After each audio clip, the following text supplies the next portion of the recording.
Ma'am एवढं Hello, what happened?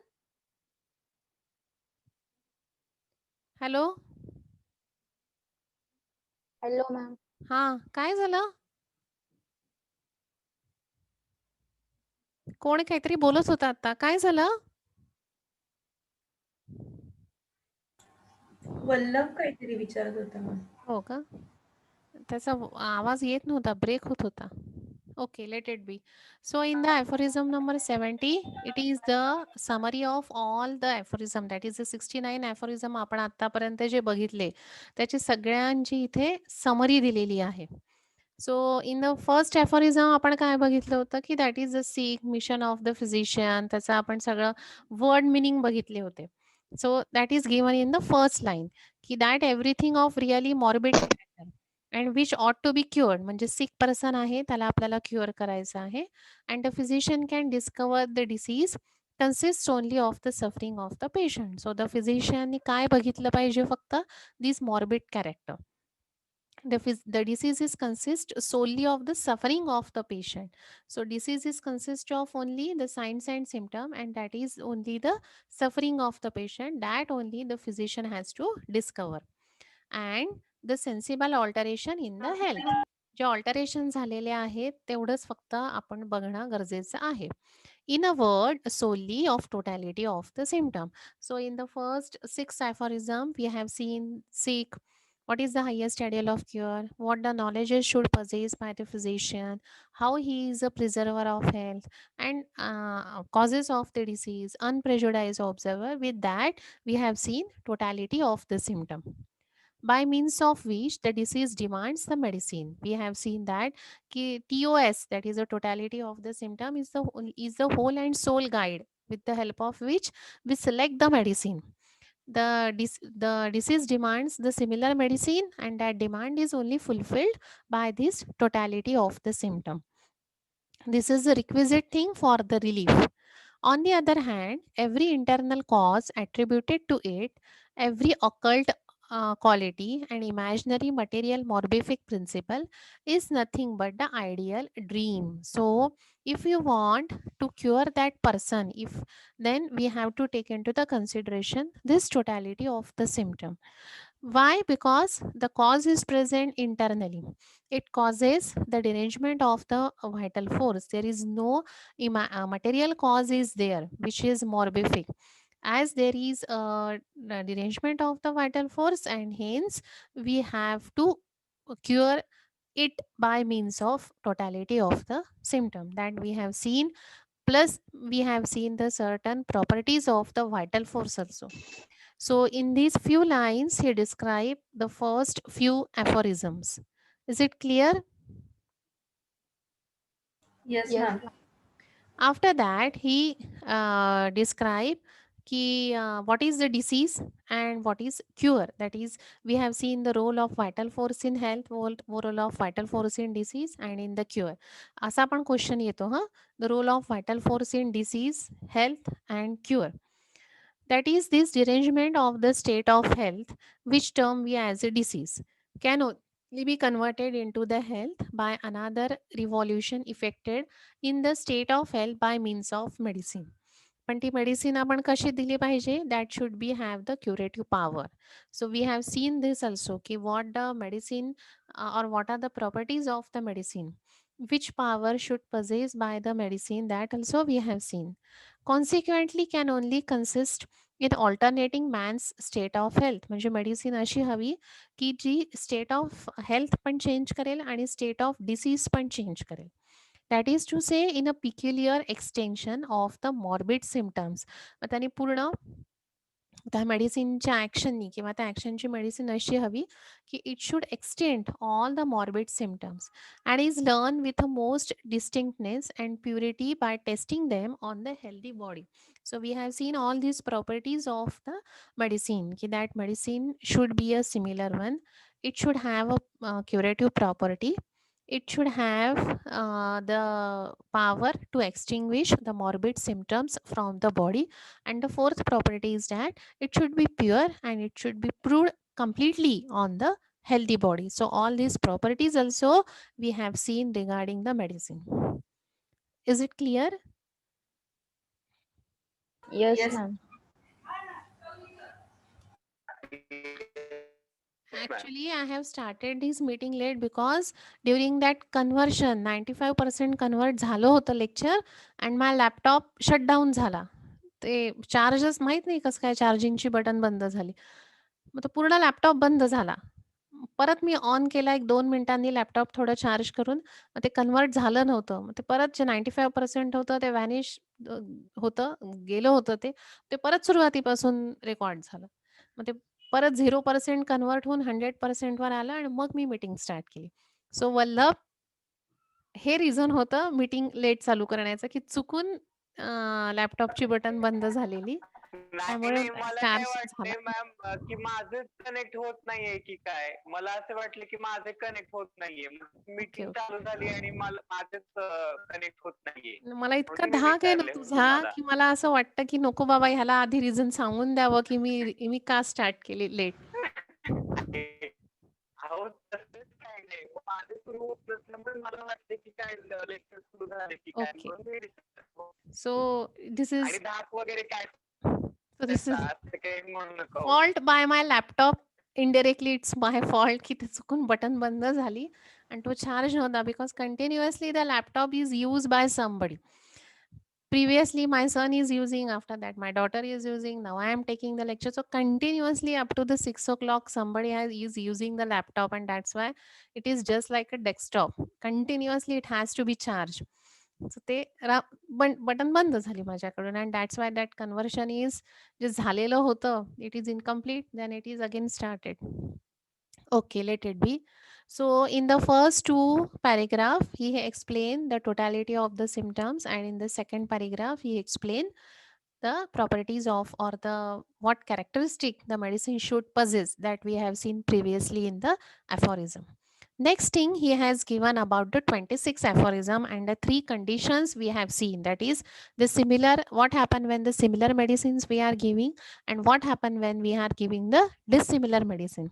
So this 70 aphorism is nothing but the summary of all the aphorism, that according to all the experience, a natural disease can never be cured by medicine that possess the power of producing in the healthy individual is align morbid state. So if you are giving the align, that means which is totally dissimilar. So what will happen? The dissimilar morbid symptoms will produce by that medicine, but that is differing from the cure. The cure will not be there by this allopathic mode of treatment. So we have seen की कधी तिथे suspension होतं, कधी तिथे repulsion होतं, आणि तिसऱ्या याच्यात we have seen there is a formation of the complex disease, and that even in a nature no cure takes place at all, in which inherent disease is remove. जो पहिला disease होता तो तसाच राहिला होता. There is no cure. It is not annihilated, it is not cured. But त्याच्यानंतर झालं काय? There is a addition of another dissimilar disease to be a new one ever so strong. म्हणजे पहिला तर डिसीज तसाच राहिला होता, पण दुसरा नवीन डिसीज तिथे ऍड झाला होता. So we have seen this in all the three conditions, की what happen when the two dissimilar diseases are meet together in a one person.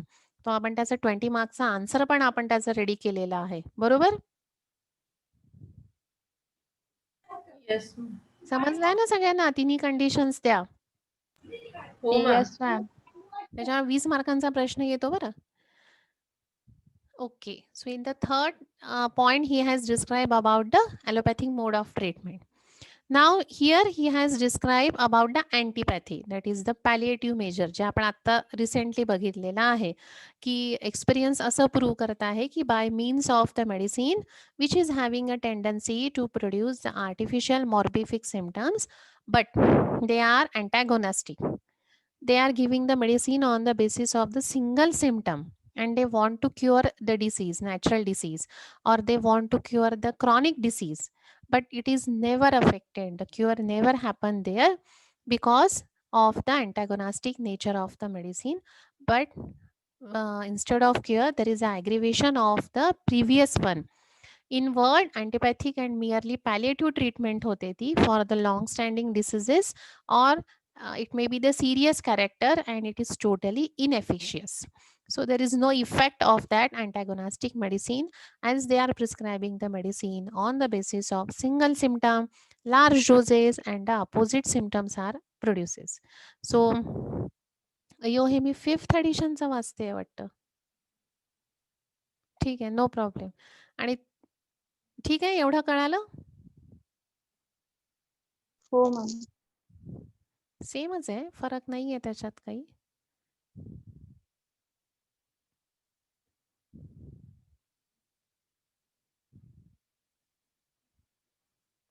तेच आहे. Okay, now the last point is the third point and only other possible mode of treatment. So he previously he has explained the allopathy. Next he has explained the antipathy. Now he is giving about allopathy, in which there is employed under totality of the symptom for the natural disease a medicine capable of producing the most similar symptoms possible in the healthy individual given in a suitable dose. मग आता जे काही वर disadvantages किंवा demerits जे होते, की मोड of treatment कशी होती तर अपोजिट होती, किंवा मोड ऑफ ट्रीटमेंट कशी होती तर डिसिमिलर होती. तर इथे मोड ऑफ ट्रीटमेंट कशी आहे, सिमिलर आहे. They are giving the medicine on the basis of single symptom in both the pathies. What we are doing, we are employing the medicine on the basis of totality of the symptom. By giving the dissimilar or the opposite medicine, what is happening there? There is a production of the artificial opposite disease, but here we are giving the stronger and a similar disease to the individual. They are giving the doses larger, we are giving the suitable minimum dose. So this dose only efficacious remedy method for the curing of the disease. This is the pure dynamic deranging. What we are considering कि vital force का derangement अगर होता है, then only it causes the disease. They says that कि material cause is the cause of the disease. Then this vital force is overpowered by, during the modus operandi we have seen कि vital force is overpowered by the stronger and a similar medicine, and hence there is a perfect and permanently extinguished hoto disease. But in their case, the vital force got only the transient amelioration, and hence the cure is not permanently extinguished. So to cease the disease to exist, we have to give the similar medicine. This is brought about by means of stronger similar demanding irritation of the homeopathic medicine in the sensation of life principle. Why the cure is happening in our case? Because they are causing they are acting directly on the vital force. They are giving the energy to the vital principle. And this mode of procedure, we have the example of unfiltered nature itself. We have taken this thing from the nature. When the old disease, they are added a new similar one first, whereby new one is rapidly and forever annihilated and cured. Because nature also doing the cure by its own, by producing the similar and a stronger disease. So by aphorism number 26 आपण जो बघितला होता, that is a nature's law of cure किंवा therapeutic law of cure.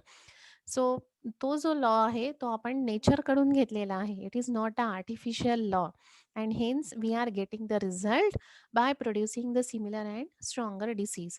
तर त्याच्यामध्ये जो natural disease आहे किंवा जो ओल्ड डिसीज आहे तो रिपेल्ड होत नाही, तो सस्पेंड होत नाही, तिथे आर्टिफिशियल कॉम्प्लेक्स डिसीज पण फॉर्म होत नाही. पण काय होत आहे, मेडिसिन दिल्यामुळे न्यू सिमिलर आणि स्ट्रॉंगर डिसीज तिथे तयार होतोय. सो जो मेडिसिनल डिसीज, जो न्यू डिसीज आपण देतो आहे पेशंटला, so that is a similar and that two of stronger. So that will overpower. तो डिसिमिलर असेल आणि स्ट्रॉंगर असेल तर तिथे रिपल्शन होतं, कधी सस्पेन्शन होतं, तर कधी दोघंही डिसीज तसेच बसतात. आधीचा डिसीज आणि मेडिसिनने दिलेला डिसीज, असं काहीच प्रॉब्लेमॅटिक तिथे घडत नाही whenever you are giving the homoeopathic similar medicine. So the older disease जो आहे, नॅचरल डिसीज जो आहे, तो is easily overpowered by the similar stronger disease by giving the similar medicine, and in this way there is an annihilation of the disease. So all these things are explained in the aphorism number 70. कधी कधी फक्त aphorism number 70 वर short note येते, तर त्याच्यामध्ये तुम्हाला कोणते कोणते पॉइंट्स एक्सप्लेन करायचे आहेत. तर sick physician totality of the symptom. पहिल्या पॅरेग्राफमध्ये sick totality of the symptom दिलेला आहे. सेकंड पॅरेग्राफमध्ये त्यांनी दिलेला आहे आपल्याला how the health is derange, त्याचे कॉजेस कोणते कोणते आहेत. रोल ऑफ व्हायटल फोर्स त्यांनी दिलेला आहे. त्याच्यानंतर ॲलोपॅथीचं दिलं आहे. ॲलोपॅथीचं एक्सप्लेन करताना त्यांनी 3 कंडिशन्स सांगितल्या आहेत. After that he has explain the antipathy and finally he explain the homoeopathy. Is it clear? समजा ॲफोरिझम नंबर 70 वर जो शॉर्ट नोट आली तर लिहिता येईल. Yes, ma'am. Yes ma'am. पहिले 6 ॲफोरिझम पहिल्या पॅरेग्राफमध्ये सांगितलेले आहेत. सेकंड ॲफोरिझममध्ये प्रॉपर्टीज किंवा कॅरेक्टरिस्टिक्स ऑफ मेडिसिन सांगितली आहे की मेडिसिन कशी द्यायला पाहिजे आपण. नेक्स्ट त्यांनी सांगितलं आहे allopathy with the 3 conditions. Then antipathy, how it is palliative, how it is inefficious, and last point that is the homoeopathy. Clear Yes, ma'am. Everyone? Yes, ma'am. Yes ma'am. Okay. Now the aphorism number 71. Can anybody give me the explanation of 71 aphorism? अरे आज दीपक नाही आहे का?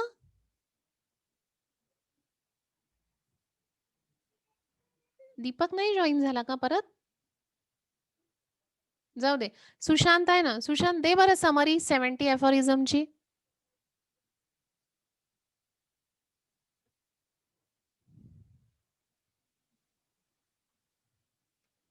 नाही का सुशांत पण?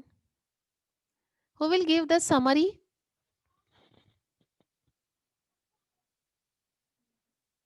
Who will give?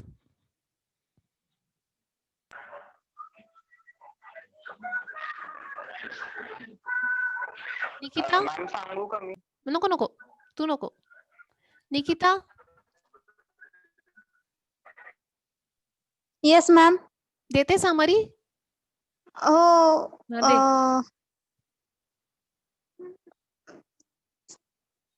ma'am, बर. as per aphorism number 71, 70. 70, बरं ठीक आहे. कोण देईल? मी वल्लभ सोडून, सांगू? कोमल सोडून.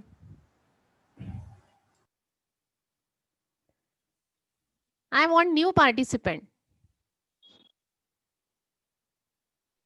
आज अटेंडन्स कोण घेणार आहे?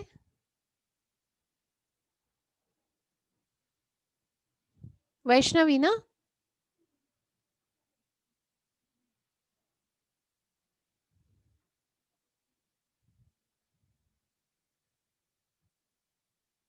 वैष्णवीच घेते ना अटेंडन्स? तसं नाही मॅम, काही कोण पण घेतं. लास्ट टाइम तूच दीपक घेतली होतीस घेतो, ना? पण आज दीपक नाहीये ना. मग तूच घे. Okay. Who will give the summary? Sushant? Hello. बोला.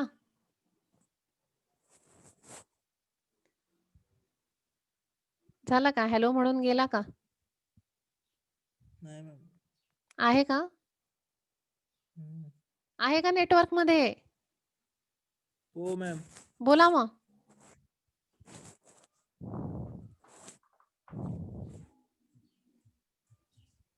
बर.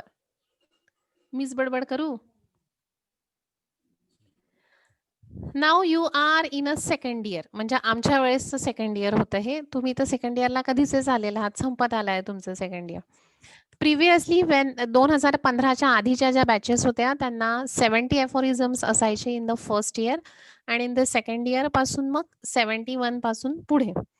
सो आता काही प्रश्न नाही. आता तुम्हाला फर्स्ट इयरला ऑर्गॅननच राहत नाही परीक्षेकरता.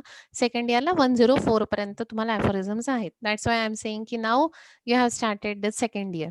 आधीच्या बॅचेसला आम्ही जे शिकवत होतो त्याप्रमाणे मी तुम्हाला म्हटलं. ठीक आहे, let it be.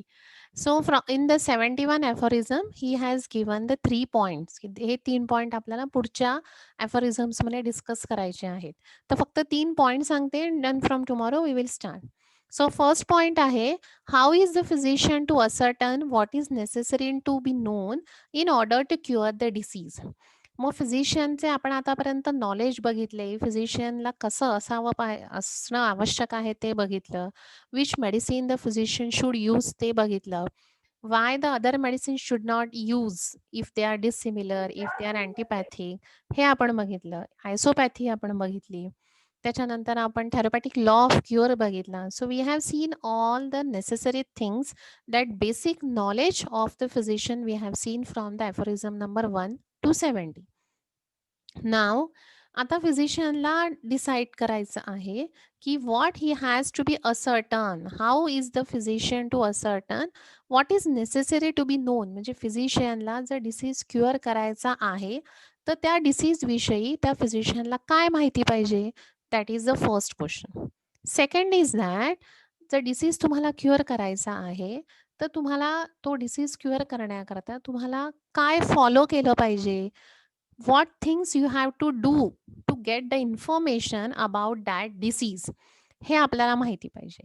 and the third thing is that which is the suitable method of employing the artificial morbific agent. म्हणजे जर तुम्हाला नॅचरल डिसीज जर तुम्हाला क्युअर करायचा आहे तर तुम्हाला एक आर्टिफिशियल मॉर्बिफिक एजंट द्यावं लागेल. तर ती मेडिसिन देण्यासाठी सुटेबल मेथड कोणती आहे.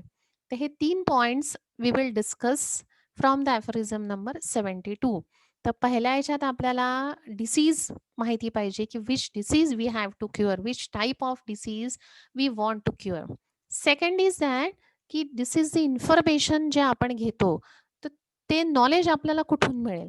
आणि तिसरा आहे which is the best suitable method by which we will get the knowledge of the medicine. What is the most suitable method of employing the medicine to cure the natural disease. मग त्या मेडिसिनची जी माहिती आहे ती आपल्याला कुठून मिळते ती method आपल्याला जाणून घ्यायची आहे. So in short we will see the classification of disease, we will see the case taking and we will see the drug proving in the 3 points. आता ह्याच्यामध्ये हा ॲफोरिझम ह्याच्याकरता महत्वाचा आहे की वायवामध्ये हे तिन्हीच्या तिन्ही क्वेश्चन्स विचारतात की व्हॉट 3 पॉइंट्स. आणि हा 2 मार्कांचा पण प्रश्न येतो. The mention the 3 points discuss in the aphorism number 71. म्हणून मी हा व्यवस्थित हे तिन्हीच्या तिन्ही क्वेश्चन्स येणं आवश्यक आहे. क्लिअर. Yes, ma'am. सो उद्या हा ॲफोरिझम परत पासून वाचू, परत 3 पॉइंट डिस्कस करून we will start classification of the disease. Okay okay. Okay. Any doubt, any problem, काही विचारायचं आहे कोणाला. हा मॅम म्हणजे 71 मध्ये असं दिलंय ना की काय क्युअर करायचंय, कसं क्युअर करायचंय आणि कसं अप्लाय करायचं एवढंच आहे ना. बरोबर बरोबर. सगळे क्वेश्चन्स आहेत ना हे. हाऊ, व्हॉट, हे सगळे क्वेश्चन्स आहेत. ओके. क्लिअर. बरं, आता Yes, पहिल्या ma'am. ॲफोरिझम पासून Yes, तर ma'am. 70व्या ॲफोरिझम पर्यंत मी तुम्हाला सगळं शिकवलेलं आहे. ह्याच्यात काही डाऊट आहे का, काही विचारायचं आहे. खूप फास्ट झालाय, मॅडम खूप ओरडल्या, मॅडम काही पण बोलल्या, असं काही आहे का. नाही मॅम.